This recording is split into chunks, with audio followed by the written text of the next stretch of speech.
অনুমান করুন দেখুন, পানিহাটির এই ভাগাড়ের সমস্যায় কত মানুষ ভুক্তভোগী? প্রায় 6 লক্ষ মানুষ। পানিহাটি পুরসভার 6 লক্ষ মানুষ 23 নম্বর ওয়ার্ডের এই রামচন্দ্রপুরের ভাগাড়ের সমস্যায় তারা ভুগছেন। কিন্তু এই সমস্যার সমাধান হচ্ছে না কেন? ভাগাড় স্থানান্তরিত করার কথা ছিল।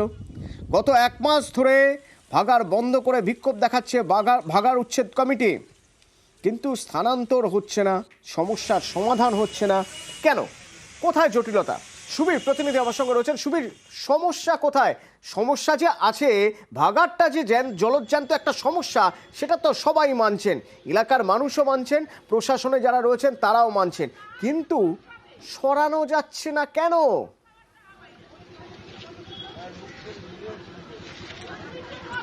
দেখো, আমরা দেখিয়েছিলাম পানিহাটি পৌরসভার এই যে ভাগাড়, যেই ভাগাড় কিন্তু দীর্ঘদিন ধরে বন্ধ রয়েছে। ভাগাড় উচ্ছেদ কমিটি যারা রয়েছেন তারা কিন্তু ভাগাড়কে বন্ধ করে রেখেছেন, কারণ তাদের একটাই দাবি যে এই ভাগাড় স্থানান্তরিত করার কথা ছিল, টাকাও বরাদ্দ হয়েছিল, কিন্তু তাও কিন্তু পৌরসভা কোনোরকম কোনো উদ্যোগ নেয়নি এবং এর ফলে কিন্তু স্থানীয় বাসিন্দারা যথেষ্টই একটা সমস্যার মধ্যে রয়েছেন। 1 মাস আজকে দিনে দাঁড়িয়ে 1 মাসের ওপরে অতিক্রান্ত হয়ে গিয়েছে পানিহাটি ভাগাড় বন্ধ। এর ফলে পানিহাটি পৌরসভার বিভিন্ন জায়গায় অর্থাৎ ব্যস্ততম বিট রোড থেকে শুরু করে বিভিন্ন ওয়ার্ডে কিন্তু এই ভাগাড় এই ময়লা জমে রয়েছে। এবং তোমাকে জানিয়ে রাখি, এই যে ভাগাড় সমস্যা, এই নিয়ে কিন্তু এখন শাসক বিরোধী তরজা তুঙ্গে। পানিহাটি পৌরসভার চেয়ারম্যান মলয় কিন্তু সরাসরি অভিযোগ করছেন সিপিএম ভাগাড় উচ্ছেদ কমিটির সঙ্গে যোগসাজশ করেই তারা কিন্তু ভাগাড় বন্ধ রেখেছেন। পাশাপাশি সিপিএম এর অভিযোগ যে তাদের সময় পুরপ্রধানের কথা বলছিলে তুমি, পুরপ্রধান কি বলছেন একবার শুনবো। বামফ্রন্টের রাজত্বে বেশ কিছু মানুষকে ভাগাড়ের জমির আশেপাশে তাদেরকে জমি দেওয়া হলো, সেই লোকদের সঙ্গে একত্রিত হয়ে মাঝে মধ্যেই ভাগাড় বন্ধ করে দেয়। পানিহাটি মানুষের উদ্দেশ্যে আমরা বলবো যে এটা পানিহাটি পৌরসভাকে আপনারা দায়ী করবেন না। কতিপয় মানুষ রামচন্দ্রপুরে একটা হঠকারী চিন্তা নিয়ে এই ধরনের একটা আন্দোলন করছে। সবাই সহযোগিতা আপনারা করুন, সবার সহযোগিতার মধ্য দিয়ে এই বড় সমস্যাটার সমাধান হবে। দোষারোপ পাল্টা দোষারোপ চলছে, চলবে, কিন্তু ওই 6 লক্ষ মানুষ তারা ভুগছেন। সুবীর, এই দোষারোপের পালা আর কতদিন ধরে চলবে? এই রাজনৈতিক দল ওদের উপর দোষারোপ করছে, সেই রাজনৈতিক দল আবার বলছে এতদিন হয়নি তো এখন কেন হচ্ছে না?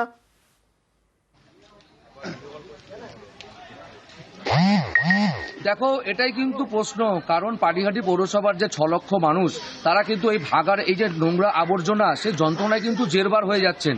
এবং তোমাকে জানিয়ে রাখি, এই যে অভিযোগ করা হয়েছে সিপিএম ভাগাড় উচ্ছেদ কমিটির সঙ্গে যোগসাজশ করে এই ধরনের ঘটনাগুলো ঘটাচ্ছে, এই নিয়ে কিন্তু ভাগাড় উচ্ছেদ কমিটি পরিষ্কার পৌরসভার যে পুরপ্রধান যিনি অভিযোগ করছেন তার ব্যর্থতার অভিযোগ তুলে সরব হয়েছেন এবং তারা বলছেন পৌরসভার পুরপ্রধান কোনো রকম কোনো কাজ করেন না এবং তাকে বলা সত্ত্বেও তিনি কোনো রকম কোনো উদ্যোগী হন না এবং কোনো রকম কোনো দলের সঙ্গে কিন্তু তারা কোনো যোগসাজশ করেননি।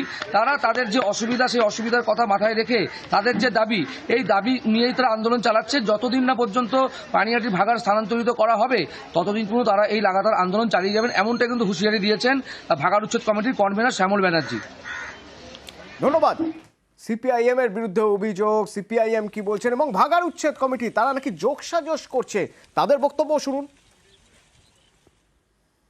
এখন আমাদের মূল দাবি হচ্ছে যে মহিষপোতায় যে জমি সেই সময় অ্যাকোয়ার করা হয়েছিল শুধুমাত্র নির্দিষ্টভাবেই এই ভাগাড় পানিহাটি এলাকার বর্জ্য ফেলবার জন্য, সেই মহিষপোতার জমি পানিহাটি পৌরসভার পৌর বোর্ড কী করলো? সেইখানে কেন এখনও আধুনিক ভাগাড় করা গেল না? 2024 সালেও রূপায়িত হলো না কেন? পানিহাটির মানুষ জানতে চায়। এর সাথে বামফ্রন্ট কোনো বড় কথা না, বড় কথা সাধারণ মানুষ আন্দোলন করছেন। আমাদের এই যে আন্দোলনটা হচ্ছে 23 নম্বর ওয়ার্ডের জনগণের আন্দোলন।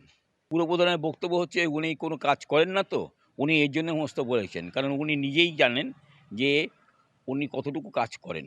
কাজ যদি করতো, আমাদের সরকার সমস্ত দিয়েছে, জমি দিয়েছে, টাকা দিয়েছে, চিফ মিনিস্টার স্বয়ং উদ্বোধন করেছে, তা সত্ত্বেও উনি এটাকে এখান থেকে নিতে পারছেন না, কোথায় নিতে পারছেন না। আমাদের আন্দোলন এটা যতদিন না উঠবে ততদিন চলবে। পূর্ব মেদিনীপুর